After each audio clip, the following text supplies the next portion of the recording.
ईश्वर का नाम इंसान को वो निगाह बख्शता है, वो ख्याल देता है जिसके द्वारा उसके तमाम गम, दुख, दर्द, चिंता, भय सब दूर हो जाता है। ईश्वर का नाम चलते, बैठ के, लेट के, काम धंधा करते थोड़ा थोड़ा भी आप लेते रहते हैं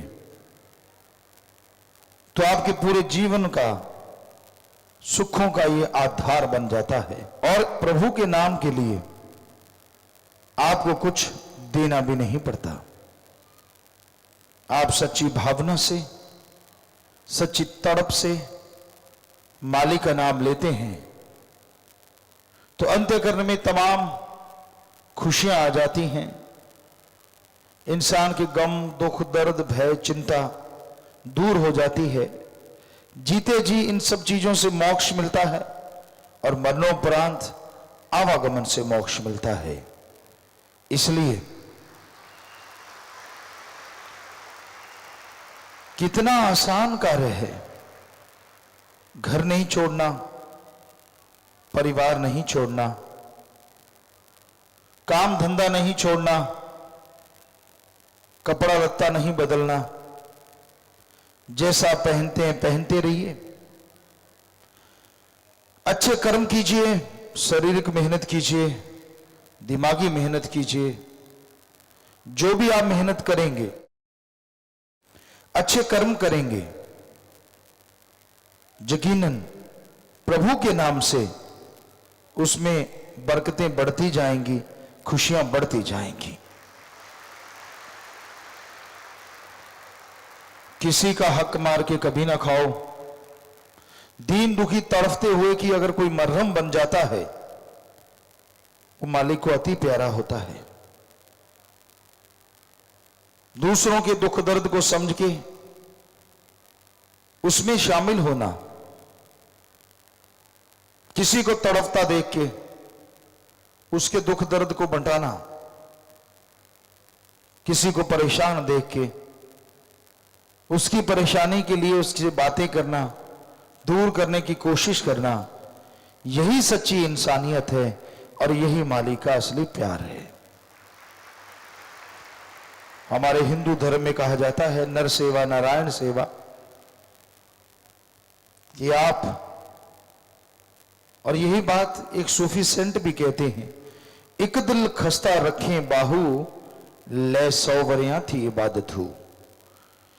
कि एक दिल को खुश कर लेना 100 साल की बंदगी के बराबर है। तो सभी धर्मों में यह बात आती है कि किसी को परेशान देख के, दुखी देख के उसमें अगर आप शामिल हो जाते हैं, डॉक्टर से इलाज करवा दिया, बातों से दुख दर्द, अगर आपकी सिर्फ बातों से दुख दर्द दूर होता है तो क्यों नहीं आप चंद बातें उससे कर लेते। अपनी ईगो छोड़ के, अपना अहंकार छोड़ के जब आप किसी के हमदर्द बन जाते हैं तो मालिक बेइंतहा आप पे खुश होता है और आपको अंदर बाहर खुशियों से नवाज देता है।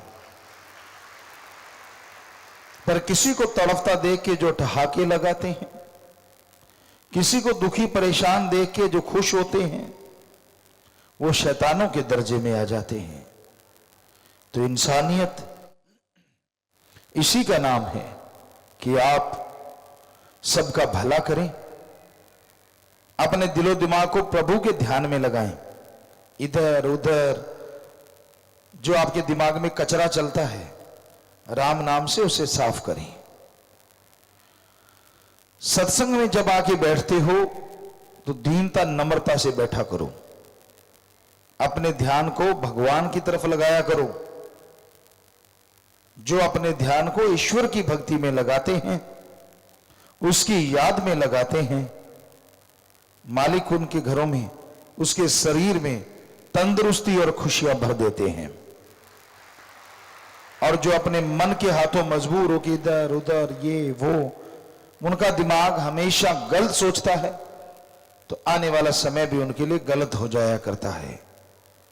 इसलिए दीनता से, नम्रता से, प्यार मोहब्बत के मार्ग पे बढ़ना अति जरूरी है। रूहानियत, सूफियत एक ऐसा रास्ता है, यहां आदमी जितना डूब जाता है उतना तैर जाता है, और जितना तैरने लगता है उतना डूब जाता है।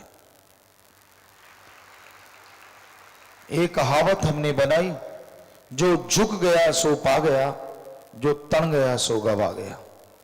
जितनी दीनता, नम्रता आप रखेंगे उतनी ही खुशियां, जितने मिलनसार आप डाउन टू अर्थ रहेंगे उतने ही लोगों के दिलो दिमाग में आपकी इमेज अच्छी होगी, मालिक की दरगाह में मान सम्मान होगा, और जीते जी खुशियों से आप लबरेज रहेंगे।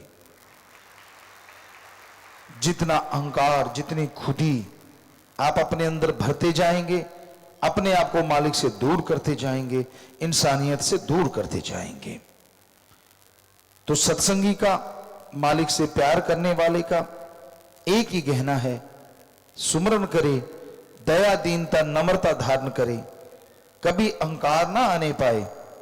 एकांत में बैठ के सोचो, 5 मिनट, सिर्फ 5 मिनट 24 घंटे में से अपने लिए निकाला करो, और उस 5 मिनट में पहले भगवान की भक्ति करो, फिर देखो कि आप में कितने ऐब हैं, कितने गुनाह हैं, और मालिक की कितनी रहमत है।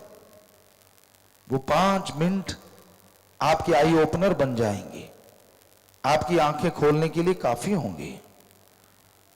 वो 5 मिनट आपको बताएंगे कि आपने क्या खोया और क्या पाया। गुरु, पीर, फकीर कभी किसी का बुरा नहीं करते।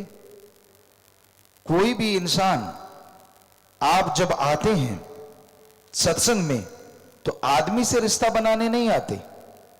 आपका एक ही मकसद होता है, अपने ओम हरि अल्लाह वाहिगुरु राम की भक्ति करना और पीर फकीर से प्यार मोहब्बत बढ़ाना। फिर क्या कारण होता है कि आदमी आदमी की बात सुन के राम नाम से दूर हो जाता है। पीर फकीर तो कभी किसी को बुरा नहीं कहते। क्या आप उन आदमियों की दोस्ती के लिए आए थे? क्या उन आदमियों की दोस्ती के लिए आपने अपना जीवन पूरा का पूरा दांव पे लगाया था? जी नहीं। आप अपना जीवन लगाते हैं ओम सतगुरु अल्लाह राम के लिए। तो फिर एक ही निशाना रखो, दुनिया में कोई कुछ भी क्यों ना कहे, शास्त्र नाम शाह मस्तान जी के वचन, सारी दुनिया एक पासे, मेरा सतगुरु प्यारा एक पासे। फिर दुनिया की क्या मजाल, आदमी की क्या हिम्मत कि आपको चलते हुए रास्ते से हटा दे। आपका मन हावी है। जो यार दोस्त आप बना लेते हैं वो हावी हो जाते हैं, सबके सब मनमते होते हैं। एक पंजाबी में कहावत है, लंडे नु खुंडा 100 को तो टक्कर दे। कहने का मतलब कि जैसे बुरे ख्यालों वाला इंसान होता है, गिरे ख्यालों का, अगर मन ने उसे गिरा दिया तो उसको गिराने वाले 100 किलोमीटर से चल के आते हैं, यार अच्छा वो गिर रहा है हम गिरा दें। तो किसी की परवाह ना किया करो। आप पीर फकीर से सत्संग सुनते हो, पीर फकीर से गुरु मंत्र लेते हो, पीर फकीर से अल्लाह राम से प्यार हासिल करते हो, फिर क्या हिम्मत किसी इंसान की जो आपको इधर उधर की बातें सुना के पीर फकीर से दूर कर दे। लानत आपके सुनने पे और लानत ऐसे बताने वाले पे। कभी तो सोच लिया करो बैठ के कि संतों ने आपको क्या बुरा कहा, क्या गलत बोला, जिससे प्यार पाया, जिससे नाम लिया, जिसका सत्संग सुना। अरे सहजो बाई तो कहती है, अगर भगवान भी आएगा तो मैं उसे बोल दूंगी, अगर दर्शन देने हैं तो मेरे गुरु रूप में आके दे। आदमी तो आदमी की क्या ताकत जो मुझे हटा दे मेरे सतगुरु के रास्ते से।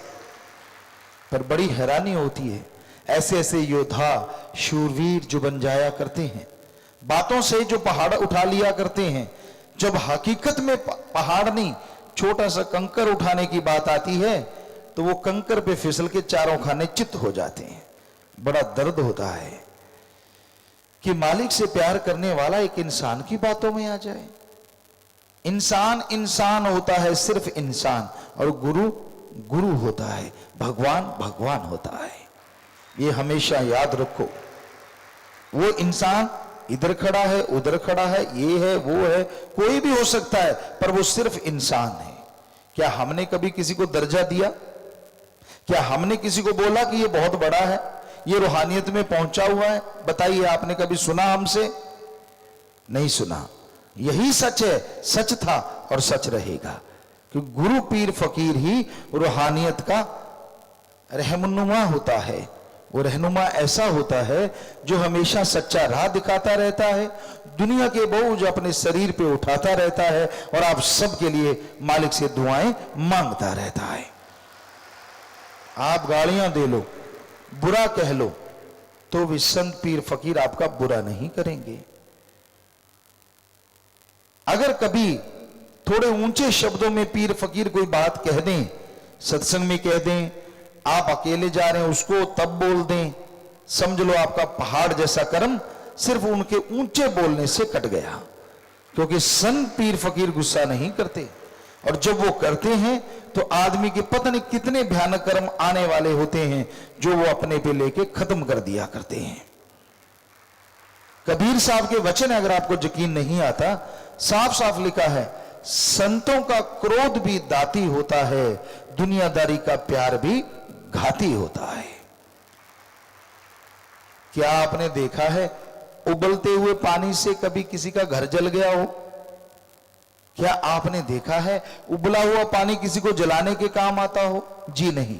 उसमें नीम के पत्ते डाल के घाव साफ किए जाते हैं, उससे बहुत सारा फायदा होता है। उबाल के पानी को ठंडा कर लो, उससे बैक्टीरिया वायरस चले जाते हैं, और उसको ठंडा करके पीने से आदमी कई चीजों में निरोग रहता है। उसी तरह संतों का क्रोध होता है। पर आग को हाथ में ले लोगे तो क्या हाथ जलने से बच जाएगा? आप आग को अपने बिस्तर में संभाल के रख दोगे तो क्या बिस्तर बच जाएगा? सो आग तो जलाती ही जलाती है।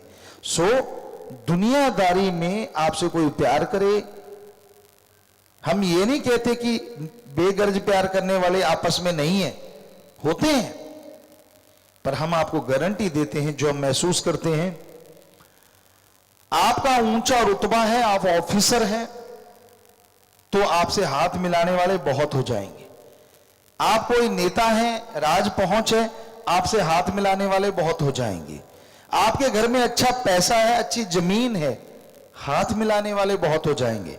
और आज के कलयुग में आपने अगर काफी गुंडे पाल रखे हैं तो भी लोग आपसे हाथ मिला लेंगे।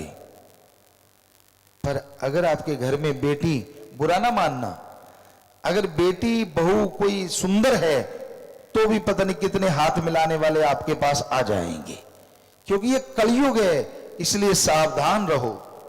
कोई पता नहीं कौन कौन सा ख्याल लेके आपसे दोस्ती बना रहा है। अरे लोग तो संतों की बात छोड़िए, भगवान की बात सुना सुना के ठगी मार रहे हैं। कल को कोई आपके पास आता है, कोई हमारी बात सुनाता है, परमपिता शास्त्र नाम जी, शाह मस्तान जी दाता की बात सुनाता है, बड़ी बड़ाई करता है, वाह वाह वाह वाह, और आप खुश हो जाते हो, सारा घर खोल के रख देते हो, और वो घर लूट के चला जाता है। फिर कहते हो ये क्या हुआ? हम तो आपको हमेशा सावधान करते हैं कि ऐसे लोग दुनिया में जाल साज रचने वाले बहुत घूम रहे हैं, तरह तरह के जाल बिछाते हैं। सो इसीलिए शायद शास्त्र नाम जी, शाह मस्तान जी दाता ने फरमाया, रहना मस्त ते होना होशियार चाहिए। कि मस्ती अपनी जगह है, लेकिन भगवान ने दिमाग दिया है, थोड़ी होशियारी भी रखा करो, चारों खाने चितना हो जाया करो बात सुन के। तो हमेशा याद रखिए, कोई आपको आके कहते गुरुजी ने भेजा है, गुरुजी ने ये कहा है, सवाल ही पैदा नहीं होता। वो पाखंडी है, वो ढोंगी है, आपको लूटने आया है। तो ऐसे लोगों से सावधान रहिए। कोई गलत बात करता है, कोई किसी की भी निंदा करता है, हाथ जोड़ दीजिए और उससे किनारा कर लीजिए, झगड़ा मत कीजिए। क्या लेना अपने किसी से? क्योंकि कभी भी किसी की निंदा करने वाले के पास बैठने से हां में हां मिलाई जाती है और भक्ति कट जाती है। तो इसलिए उस भगवान से प्यार कीजिए, पीर फकीर के बताए रास्ते पे चलिए। आप पीर फकीर के बताए रास्ते पे चलने के लिए आए, आप अगर भक्त बने हैं तो अपने पीर फकीर के वचनों से, आप भक्त बने हैं तो उस पीर फकीर से प्यार हुआ, अल्लाह राम से प्यार हुआ। तो हमेशा दिलो दिमाग में याद रखिए, जो आदमी आपसे, आपके सदगुरु का, अल्लाह का, राम का, ईश्वर का, उस ओम का प्यार तोड़वाने आता है, वो भगत तो क्या, वो आदमी भी नहीं, वो काल का नुमाइंदा है, काल के इशारों पे चलने वाला है, वो मनमता है। ऐसे लोगों से बच के रहिए ताकि आपकी भक्ति कभी खराब ना हो, आपकी भक्ति हमेशा आगे बढ़ती जाए। तो नाम के सुमरन से सोझी आती है, नाम के सुमरन से ताकत आती है। नाम का सुमरन तो करना ही पड़ता है अपने विचारों को काबू रखने के लिए। अगर आप कहते हैं मेरे विचार काबू में नहीं आते, आप नियम बना लीजिए, 5 मिनट सुबह 5 मिनट शाम सही बैठिए, ध्यान यहां लगाइए, सदगुरु का सुमरण कीजिए। हो ही नहीं सकता कि आप उन विचारों से निजात ना मिले। 5 मिनट से शुरू करके आधा घंटा, घंटा, 2 घंटे, जितना भी जाप करो, सुबह शाम करते रहो, आप अपने विचारों पे जीत हासिल पा जाएंगे और मालिक की खुशियों से माला माल हो जाएंगे। सो ये नाम सुमरण में ही शक्ति है, और कोई तावीज नहीं जो घोल के आपको पिला दें और आप ठीक हो जाएं। सिर्फ राम नाम के सुमरण से भयानक से भयानक रोग कट जाते हैं। राम नाम के सुमरण से मन जालिम के विचार दब जाते हैं।